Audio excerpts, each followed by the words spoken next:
പ്രധാനപ്പെട്ട ചില സംസ്കൃത വൃത്തങ്ങളും അവയുടെ ലക്ഷണവും ഉദാഹരണവുമാണ് ഇന്ന് നോക്കുന്നത്. 4 പാദങ്ങളിലും ഒരേ ഗണവ്യവസ്ഥയുള്ള സമവൃത്തത്തിൽ വരുന്ന പ്രധാനപ്പെട്ട ഒരു വൃത്തമാണ് വസന്തതിലകം. പാദത്തിൽ 14 അക്ഷരമുള്ള ശക്വരി ഛന്ദസ്സിൽ ഉൾപ്പെടുന്ന വൃത്തമാണിത്. സിംഹോന്നത, ഉദർശിനി, വസന്തതിലക എന്നീ പേരുകളിലും ഇത് അറിയപ്പെടുന്നുണ്ട്. ലക്ഷണം: ചൊല്ലാം വസന്തതിലകം തഭജം ജഗംഗം. ത, ഭ, ജ, ജ എന്നിങ്ങനെയാണ് ഇതിലെ ഗണങ്ങൾ വരുന്നത്. അതായത് ഓരോ പാദങ്ങളിലും തഗണം, ഭഗണം, ജഗണം, ജഗണം, പിന്നെ 2 ഗുരുക്കൾ എന്ന രീതിയിൽ വരുന്നു. കുമാരനാശാന്റെ അതിപ്രശസ്തമായ വീണപൂവ് വസന്തതിലകം വൃത്തത്തിൽ രചിക്കപ്പെട്ടതാണ്. അതിൽ മറ്റൊരു സവിശേഷതയുള്ളത്, ആശാൻ സ്വീകരിക്കുന്ന വൃത്തങ്ങൾക്ക് താൻ രചിക്കുന്ന കവിതയുടെ ആശയവുമായി എന്തെങ്കിലുമൊക്കെ ബന്ധമുണ്ടാവും. ഇവിടെ തന്നെ നോക്കൂ, വീണപൂവ് എന്ന കവിതയിൽ ഒരു പൂവിനെ കുറിച്ചാണ് പറയുന്നത്, അല്ലേ? വസന്തത്തിൻ്റെ തിലകമായി നിന്ന ഒരു പൂവിനെ കുറിച്ച്. അതിനായി ഉപയോഗിച്ചിരിക്കുന്ന വൃത്തം വസന്തതിലകവും. ഇതുകൂടാതെ നാട്യശാസ്ത്രത്തിലെ വരികളും വസന്തതിലകം വൃത്തത്തിൽ വരുന്നതാണ്. ഉദാഹരണം: പൂഞ്ചായലാൾ മുടിയിൽ നൽ കുസുമങ്ങൾ ചൂടി പൂമാല നീളയുടൽ തന്നിലണിഞ്ഞു ചേരിൽ നാഗാവതം സമതു കാതിലയോടു ചേർത്തു സാക്ഷാൽ വസന്തതിലകയ്ക്കു സമം ലസിപ്പു.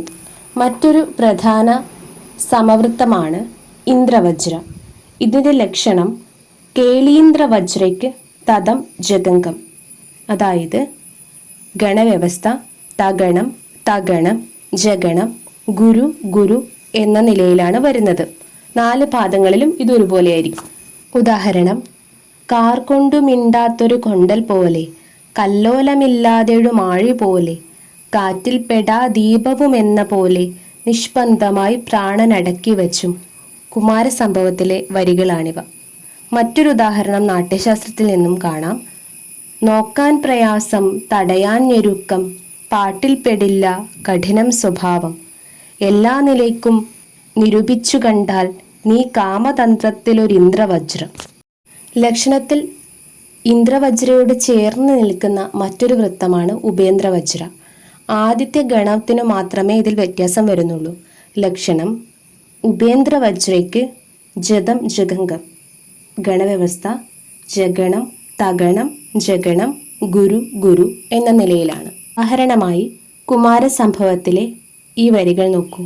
ചുവന്നു ചന്ദ്രക്കല പോൽ വളഞ്ഞും വിളങ്ങി പൂമൊട്ടുടനെ പിലാശിൽ, വനാന്തലക്ഷ്മിക്കു നഖക്ഷതങ്ങൾ വസന്തയോഗത്തിൽ ഉദിച്ച പോലെ.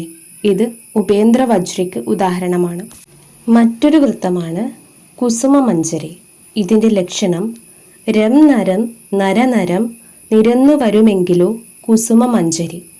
അതായത് ഇതിൻ്റെ ഗണവ്യവസ്ഥ ഓരോ പാദങ്ങളിലും രഗണം, നഗണം, രഗണം, നഗണം, രഗണം, നഗണം, രഗണം. രഗണവും നഗണവും മാറി മാറി വന്നുകൊണ്ടിരിക്കുന്ന വ്യവസ്ഥയാണ്. രം നരം നരനരം നിരന്നു വരുമെങ്കിലോ കുസുമമഞ്ജരി. ഉദാഹരണം: വള്ളത്തോളിൻ്റെ വിലാസലതിക എന്ന ശൃംഗാരകാവ്യം. സന്ദേശകാവ്യങ്ങളിൽ ഉപയോഗിക്കുന്ന വൃത്തമാണ് മന്ദാക്രാന്ത.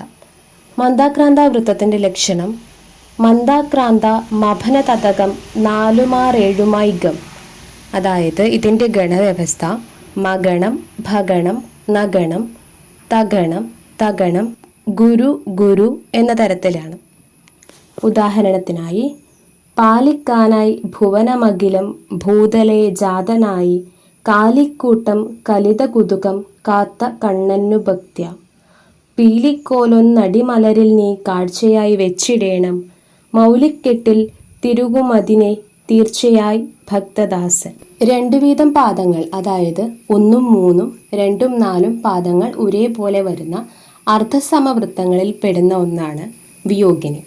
വിയോഗിനി വൃത്തത്തിൻ്റെ ലക്ഷണം: വിഷമേ സസജംഗവും സമേ സഭരം ലം ഗുരുവും വിയോഗിനി.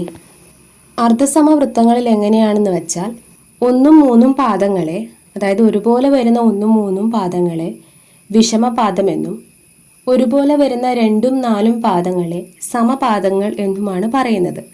വിയോഗിനിയുടെ ഈ ലക്ഷണം ഒന്ന് നോക്കൂ.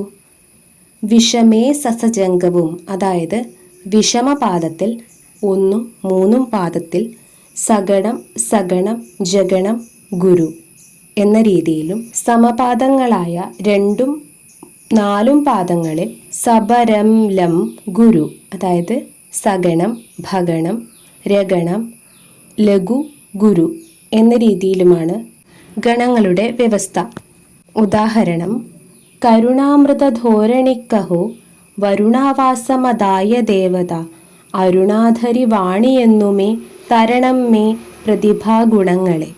വള്ളത്തോളിൻ്റെ ബധിരവിലാപം എന്ന കാവ്യം പുഷ്പിതാഗ്ര എന്ന അർത്ഥസമവൃത്തത്തിലുള്ളതാണ്.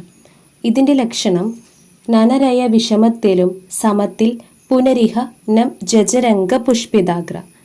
1 3 പാദങ്ങളിൽ നനരയ നഗണം നഗണം രഗണം യഗണം.